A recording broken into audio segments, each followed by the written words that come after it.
Hello, today I'd like to talk about the concept of a p-value. Now to begin with, a p-value is short for probability value. So if it's a probability, it has to be a number between 0 and 1.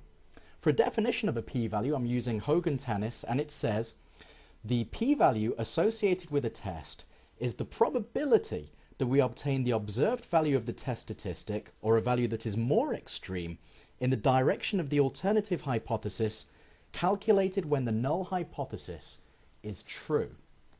Okay, there are several terms that are being used. Let's think of the following hypothesis test. Remember the movie The Fugitive, starring Harrison Ford?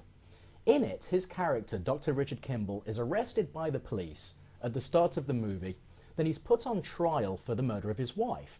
Now, of course, he didn't really murder his wife. However, the jury rejected the null hypothesis that Dr. Richard Kimball was innocent in favor of the alternative hypothesis that he was guilty.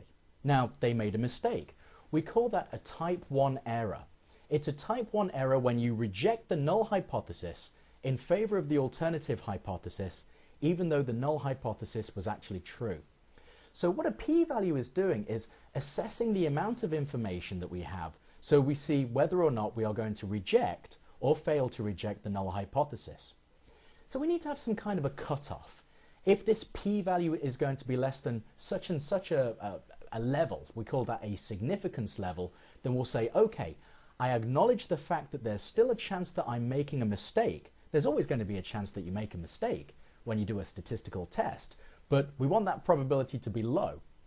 Quite frequently you will find statisticians and others saying, if this p-value is less than a significance level of 5%, then we'll say, okay, I reject the null hypothesis in favor of the alternative hypothesis.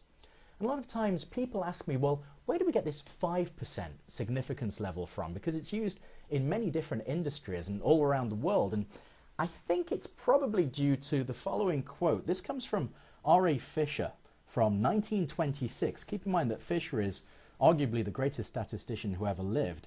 And this is a paper called The Arrangement of Field Experiments. And Fisher says, and I quote, "If 1 in 20 does not seem high enough odds, we may, if we prefer it, draw the line at 1 in 50, the 2% point, or 1 in 100, the 1% point.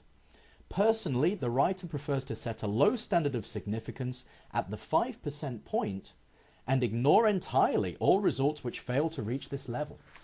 Okay, so what does that mean?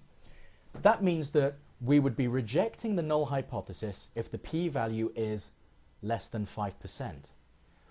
You could use your own significance level. It doesn't have to be 5%. You could use 1% or 0.1%, whatever it may be, whatever the significance level is that you want to use. But the key thing to remember is the following expression. If the p-value is low, the null hypothesis must go. And I'll say that again because it's a really easy way to remember p-values and what you should do. If the p-value is low, the null hypothesis must go.